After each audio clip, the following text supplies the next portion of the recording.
that sense? Well, the problem with HR, but when business partners really do that, they do it well. I don't see many who do it well, but I have seen some. And they're a joy to work with because they understand exactly what the business needs. So they have this very close relationship. The problem with a lot of HR business partners is they're rolling out programs that's come from a centralized function, and they're told by the mothership to go out and roll out these functions with the business, and they're not doing it for the business. They're doing it because HR needs a job to do, and that's the difficulty. So I think that I honestly think the best HR people I've ever worked with have worked in business first. They understand. They haven't come straight out of university with psychology degrees or whatever it is. They've worked in the business. They go into HR because they understand what the business needs from them to help them. Can I challenge? Lucy's asked who trains the manager. Well, if there is somebody in the business, then that person can help advise and guide, but that has to be the right person as well. Go on, Heiko. What are you going to say? If we apply Patrick's thinking, which he so well outlines in his book and in his TED Talk, and we look at it evidence-based and skeptically, then we haven't contributed a whole lot as HR.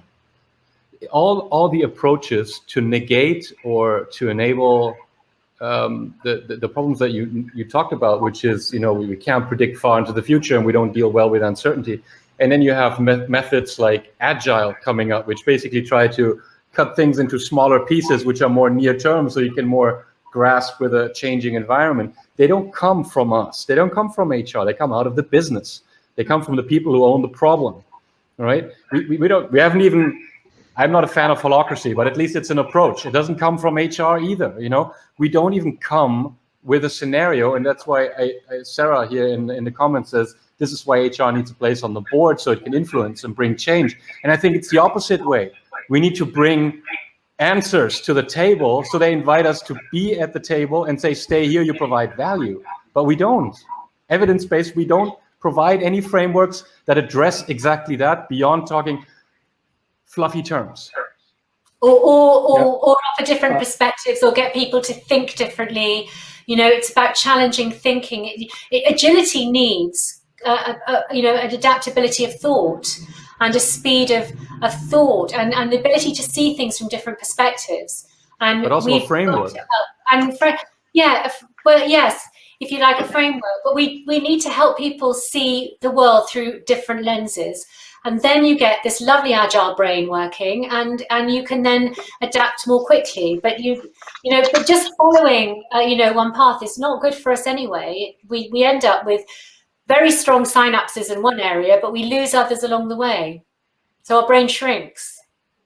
My problem is what Patrick just said, that I think with the approach that you just took, we don't reach the CEO.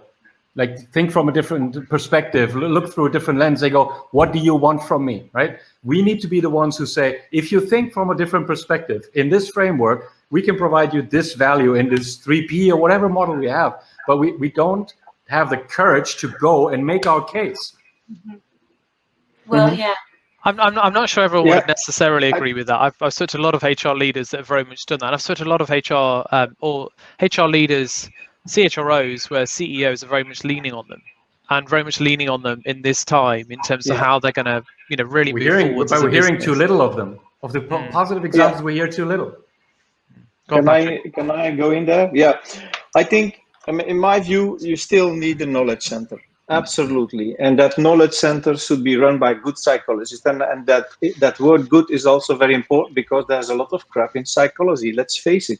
It has faced a crisis. It lacks the meta theory. It doesn't refer often to our biology. It doesn't often refer to our evolutionary past. And so we need this knowledge center. And I often coach CEOs, and I challenge them, and they thank me afterwards for challenging them. I'm working in the automotive industry with the CEO now, and he just says, "Okay, I would like to continue with you because you give me another perspective just by challenging me." So I go in there and I say, "I think you're wrong there because of this and this and this," and then I talk to him about the evidence and why things don't work. For example, one example was that he says, why don't do people speak up to me if they don't agree? And then I had them to explain that people are basically afraid of hierarchy, etc. And especially if he behaved like he behaved sometimes, being angry, etc. So I really plead for a good knowledge center that has critical thinking skills, that goes back to the basics of psychology, of our biology, of who we are as a social animal. And then I refer to what Helena says. I go back to these three meta motives, and Helena touched one of them. So it's called, in most psychology, it's called making sense of the world. People basically want to explain and predict the world. So, and there uncertainty is one thing. But also in the pandemic, we saw that there was that we are a social animal and that people miss social contact, and that I saw, at least in Belgium, I saw a lot of HR departments there doing a very, very good job, because they consulted the science, then they were trying to find out how can we improve the social connection between people, even if people have to work from home, etc. So it's not that it's not feasible. And if you just put people, HR business partners in the business, the knowledge is shattered. They won't have time to look up data in the science basis, etc. So I plead the other way around. I think that every HR department should at least have one person who can consult the academic literature and that can critically appraise it, and then get back this information to their colleagues and to the HR people. And like Lucy said, somebody needs to train them. And yes, managers don't have the answers, because most leaders are not psychologists, that don't have that knowledge. And if you can offer them good knowledge, good scientific knowledge, well, why couldn't they be open to it? Of course, some people are not open to it, but then we should get rid of those narcissists and sociopaths. Of course, that's another issue. But I think there is a good role for HR still there, but then they need to go back to rely on science, critically appraise science, because as I said, the problem is in psychology. There's a lot of crap, a lot of problems, a lot of problematic mini theories that are completely useless and senseless. And we see quite a lot in HR, I'm afraid. Typologies, scholar typologies, appraisal scores, forced distribution. Incredible, it still exists. Yeah, so we really need to rethink and just not copy what is the latest hype or what has been done for decades, but has been done wrongly or just is basically wrong. But Patrick and Helena, what would you give a CHRO currently listening to us? And what advice would we give them to say, go to your CEO and say, stop performance management because? Mm-hmm. Sure, we can. What would you say? What would be our main argument? Well, I think go on, Patrick. You go first. I've summed them up. What are the arguments? I think I have 9 arguments against it. But first of all, it doesn't help for productivity or for motivation. Not at all. Secondly, annually, so much time and energy is spent, and most managers don't like it. Employees don't like it. And so the third thing is that you will always disappoint people, because on average, 84% thinks they're in the 20% best performers.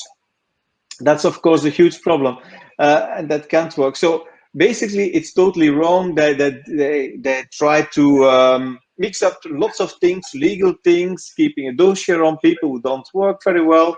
It's to keep the low performers in check, etc., in control, etc. So there's a lot of arguments. So we should just stop doing that, especially the score. And you can have other things, talk to people regularly. That's very fine. But not such a formal thing, which is a waste of money, time, motivation, productivity. And a lot of companies are stopping that. Deloitte stopped it, Microsoft stopped it. So we finally, after 30 years, I would say, almost 30 years, they finally some have seen the light and stopped doing that.